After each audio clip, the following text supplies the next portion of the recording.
All set. we're interviewing Imogene Treadgill. It's Jean Treadgill. Your address? 540 Shell Cove Drive. That's in Suntree. Can you spell your first and last name? Imogene, Imogene, and Jean, Gene, Treadgill, Threadgill. Okay, great. Thanks. Jean, you're part of Indialantic's tradition and history. You used to live here. Yes. What brought you to Florida and to Indialantic, and where did you come from? Well, we were brought to this area by Harris, which was really radiation in those days. They hired my husband to be the director of their marketing for their, oh, I forget which division. I forget. I'm sorry. I should have asked that. But so we came here. We came from the Boston area, which, as I said to you earlier, was very cold and very wet and for a southern girl. And I was personally looking forward to coming south. And so I was not disappointed at all. It was not as much that I thought was here, but there was much more than I thought was here. But now, you're originally from Arkansas. Correct. And you thought this was going to be a southern town. I did indeed. And what did you find? Well, I found southernese a lot of places, but there was a mixture, and it was a delightful mixture of people here. And I loved Indialantic, and I've always loved this part of Florida. I still love this whole area. There's so much to do, and there was much that you could enter into and become a part of quickly. Well, now, what year did you come? And my husband came in '61, the end of '61, and I arrived with the children in '62. And where in Indialantic did you settle? We built a house on the, not far from here, on the northeast corner of Shannon and Ocean Terrace. Right up by Orlando. Right by Orlando. In fact, it was a Y. Were there many houses on the street then? Not on our little street. In fact, when we built that house, which is interesting, we wanted a pool, and where we wanted it, it had to go in first, before the foundation and everything else. And everyone thought Indialantic was building us pool for the city, but it was us. But anyway, it was. We liked it so much, and there were very few houses. Then your house, your own house, was still was there. The old Rufus Abbott house. Absolutely, it was across the way, and there were no house on that corner beside you. There was houses going up Orlando. The Kirchers lived there, Bill and Mary Kircher. Alma Bales and had a home there. You remember Alma? She's still looking beautifully, wonderfully well. And her husband had been a dentist here. Lots of nice people in the area. That's what I loved most about Indialantic, with the people. And your children? Our children, well, they are now adults, and they were raised here in Indialantic. Our son Jay, many who know Jay knew that he was quite a hell-raiser, I would say, in his day. But you know, they might be surprised to know that now he is the Reverend Dr. J. Threadgill. Still in Haiti? He's still in Haiti. Been there 20 years with an enormous ministry. Now, when he was a boy, yeah. What did he do with his pals? With his pals, they all were in the Little League. They all did Little League football. They did all those Little League baseball. They did all those things. But he was also in the band, and he loved the band, and Boy Scout. And my husband was part of the Boy Scout leadership, and they were all into that sort of thing. Did Indialantic have its own scouting program? Yes, they did. It was they went to Eastminster Presbyterian. That was the, and I forget its number, troop number. I forget that, but 321 or 30 something. Anyway. Did he love to be outdoors? Oh yes, oh yeah, very much outdoors. Loved the beach. Had to learn to surf. I had learned to ice skate in the Boston area, so now I had to put those away. Was surfing a temptation to kids on a nice day? Yes, it was, but you know, I don't think it was the fetish that it has become, not in those days. There were other things equally important to them, you know. Where did you do your shopping? Where did I shop? For groceries, I went across the bridge to the Publix that is over on Babcock. And that was really the largest. I also bought meat from Kempfer's downtown grocery store. And they had wonderful meats and a wonderful butcher. And I did dress shopping. I loved Indialantic because there was the first place I ever bought anything from was from Mabel Ditchendorf's, the Bandbox, and it was on A1A next door to a butcher shop. Tell us a little bit about Fifth Avenue, which is sort of the focal point, Okay. the belly button, if Okay. you will, of Indialantic. Okay, I loved it. It was very, very nice, and I loved it because you could walk it. You could also park in front of the stores. I know that's an issue today, but we were a two-lane road, and we could park in front of the stores, and there was room behind stores to park in. The store that I eventually opened myself had no really good parking behind it, but people could park in there if there was no room on the street, and there was a lot of walking up the avenue in those days. There were some of the small motels up on A1A had a lot of people from Canada who would come year after year, and they would walk and stroll, and they would remember you, and you remembered them. You called them by name, you know, because it was a very personable street. And quite an elegant street, wasn't it? Elegant street, Tell us about delightful. Well, when Mabel moved back down on Fifth Avenue, and everything began to move into that road, there were things like Mabel's, and I loved Dot Shoe Tree. First, she had a small shop where I eventually moved Tell into. us the name of your store. My store was called Jeans Ashore, and I'm a music major, as you know, and I just liked clothes, and my husband bought the O'Galley Yacht Basin, and they had a ship store.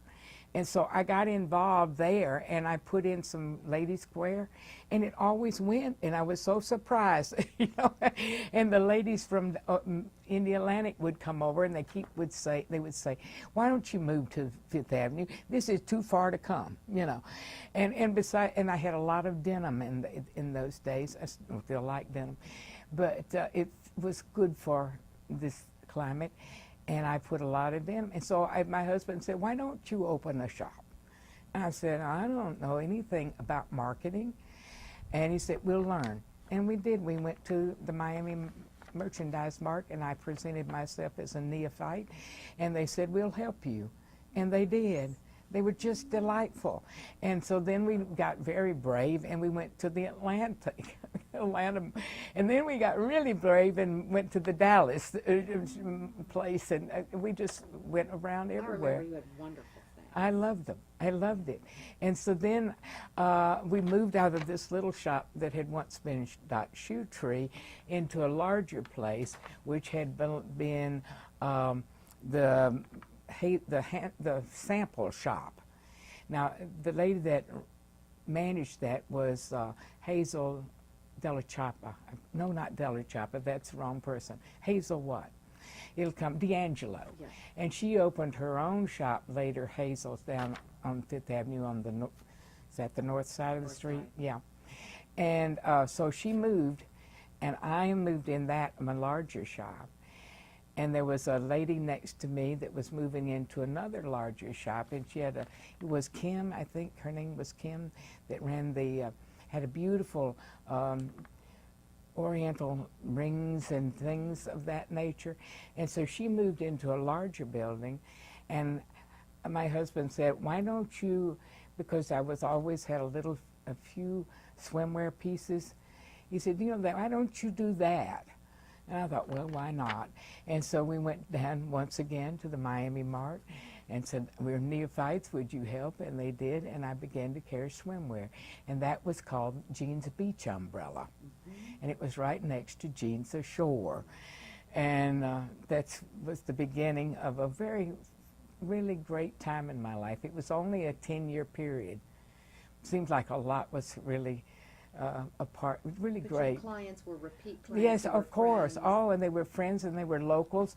There were Indialantic people as well as people from over across the water came over the Brevard on the other side came. And remember, there was a lingerie, high-end lingerie. Oh yes, absolutely. The lingerie shop. Who was that? I'll think of it in a minute. Linens. Oh J. yeah, Russell Linens. yeah.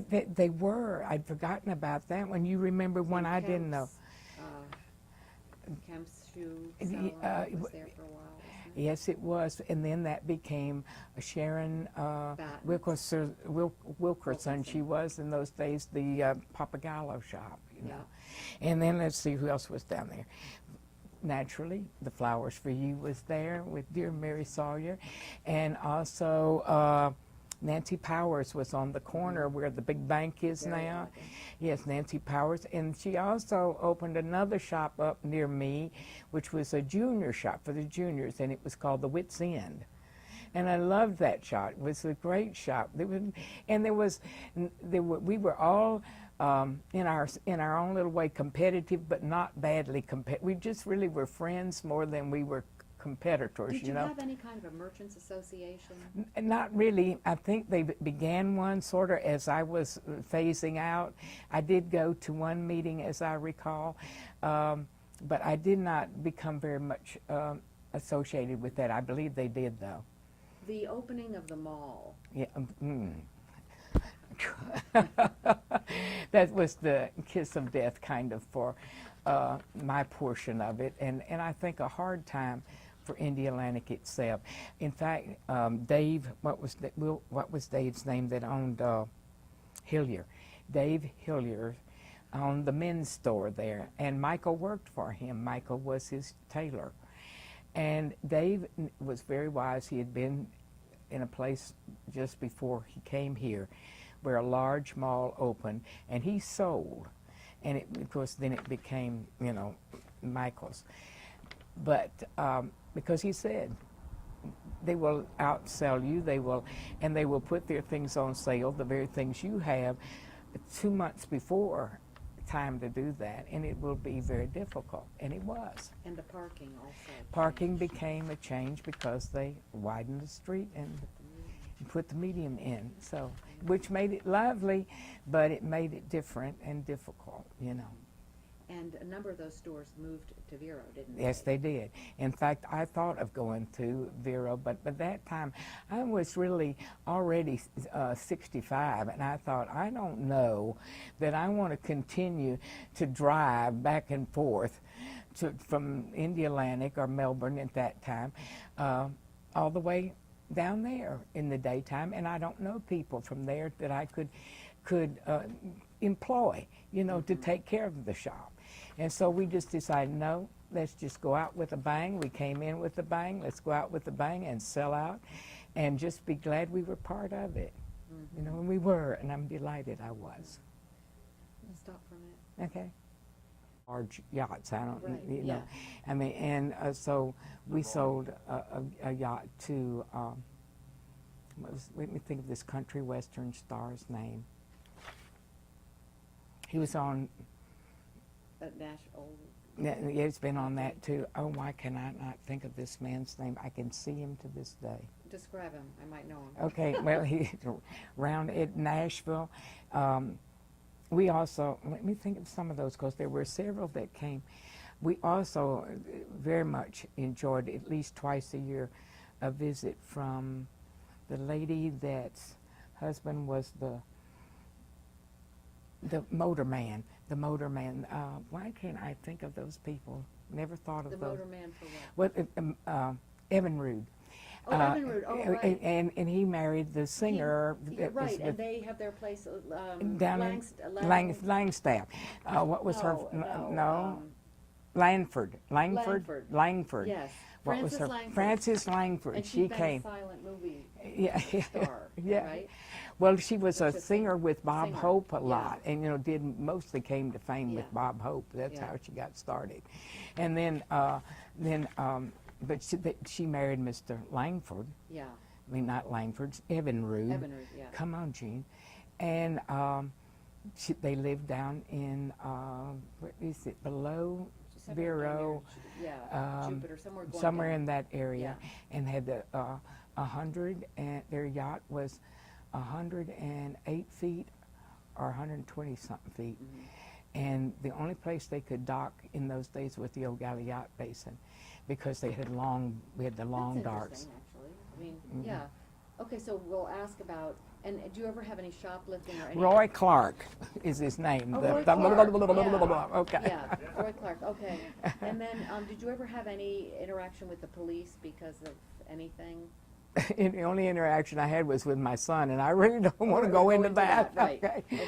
Let's see. Um, Did I ever have any interaction? I don't Any think I was. shoplifting? That I did have. I will tell about that. And it wasn't Okay. shoplifting, but my store was broken into one night. Oh, okay. And Okay, so, we'll do. they did the best they could, and they couldn't do anything because they took a whole rack of clothes off Wow. and left with it. Yeah, how about the transvestite? It was just before you came, I think. Transvestites broke into a place here on the beach, right up here, and a place over in Melbourne that sold sleazy, gaudy I stuff. didn't know Yeah, one if I and had one, it. And one of them was running through Lou West's yard, you know, and, yeah. And the Did she transvestites, chase they it? found that they were a gang from South Florida. Ah. And they just breaking into- We were overtaken, and I didn't know into that. these, you know. Yeah. Okay, so the police. How about dealing with the city? You know, really nobody's going to see this in the city. Were they friendly to They the really business? were. I really had were? absolutely no problem with That's the city. interesting, because Never. subsequently, Yeah, I'm sure they shop did owners- in years Did you- later. how about the owners of the buildings on Fifth Avenue? Were some of them absentee owners? Did, The first one I had was an absentee owner, and then he became local. And I did not like that man at all, and I don't even remember his name. That's one reason why I moved from the delightful smaller shop to the larger shop. my point that I'd like to make is, did they care less about keeping the buildings up, or? Yes, I think he did. I think he cared about that. He did. And the second owner, which happened to be this Lee. Let's do this. I'm rolling. Oh, I've been rolling all the time. oh, okay. You've been rolling. Okay, yeah. Rolling. The second owner. The second owner was Lee, the lady that owned this eastern shop, and she was delightful to work with because I could speak with her really. And you know, she was part of the building herself. She had her own shop there, and so she wanted it to be attractive, and so we never had any problem. And most, I think, by and large, the stores were very well kept by the owners and the persons who were renting from them. You know, so I think we were blessed in many ways, and I never had any problem with any, you know, except for the one time. And we'd had a group of, there'd been a bit of that sort of thing, people breaking into the shops. But I'd always felt very secure. We had a little alarm system. Well, apparently it went off, and I don't know if anybody heard it or if they broke in and they dismantled it, I'm not sure. But I had a new rack of clothing that I had just arrived, and they were out by the office area, which was away from the front. And they took the whole rack, beautiful things, and I was just angry because I wanted the clothes. I did, you know, more than anything else. So. What about break-ins in homes? In homes, I don't remember any of that. I remember when they were stealing silver in the 70s. Mm. A lot of homes were broken into here, and they were taking silver price went up. The Hunt brothers cornered the silver market. Is that? I remember that, but I don't remember any of that Yeah. happening here. The only thing I remember about silverware is when there was a large hurricane, I can't remember which it was, and our daughter was in college then, so I was alone over there across the street from you, and I put all the silver in the back of my car and drove to the yacht basin and spent the night with Bud. Months later, I was looking for my silver and realized it was still in the back of my car. So you could see how really thrilled I was about silverware. I mean, really. Today, nobody wants it. They don't want it. You're right. Can't give it away.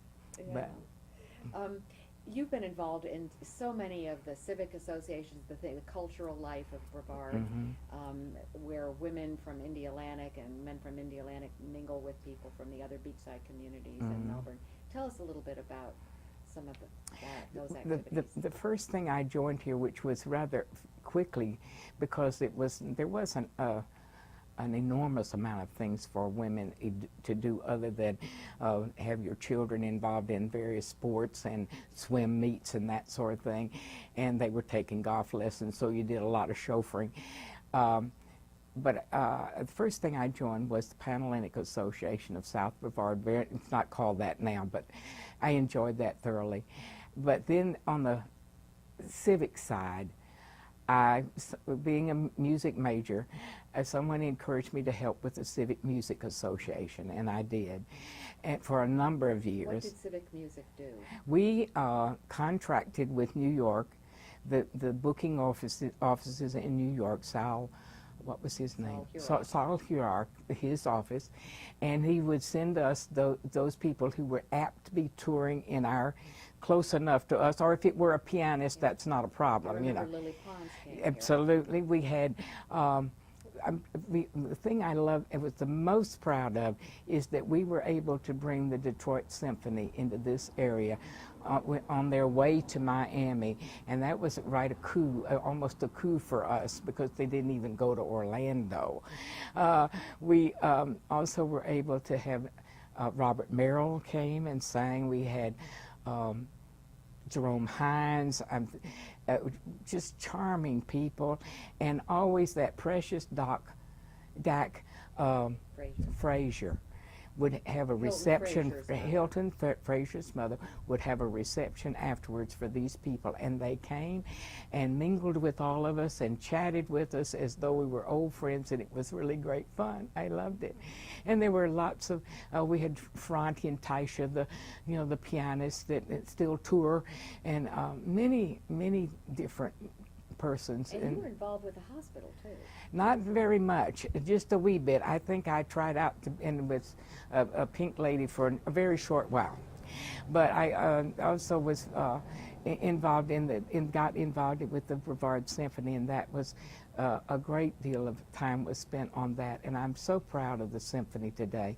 It was really, I think it just was.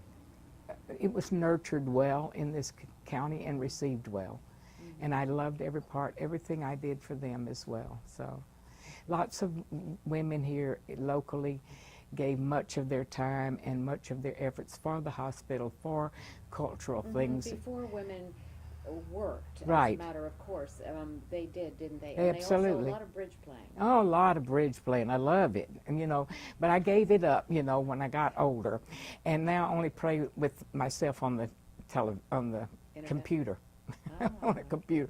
And I do real well there, but I would faint, I think, if I tried to play with people, live people. But it was many bridge groups. When you came here in the 60s, did you go over to Orlando much to go yes, shopping? Yes, I did, for clothing mostly, for the children. That was before we even had a J.C. Penney's locally. We had Belk's, and that was it. And so I would go over, and there was Jordan Marsh, of course, and Burdine's, and several other shops over there. Do you remember when Jordan Marsh was right by Mel High? Yeah, I do remember that. Little tiny. Yeah, little tiny Jordan Marsh. But we used to go to the big Jordan Marsh. But I loved, I liked that. I think so. I can't think of a thing. Yeah, you just drove. I just love this area, and I really love this area, right? This area. I love this area. I do too. I'm going to quickly drag you over to look inside the house. I would love.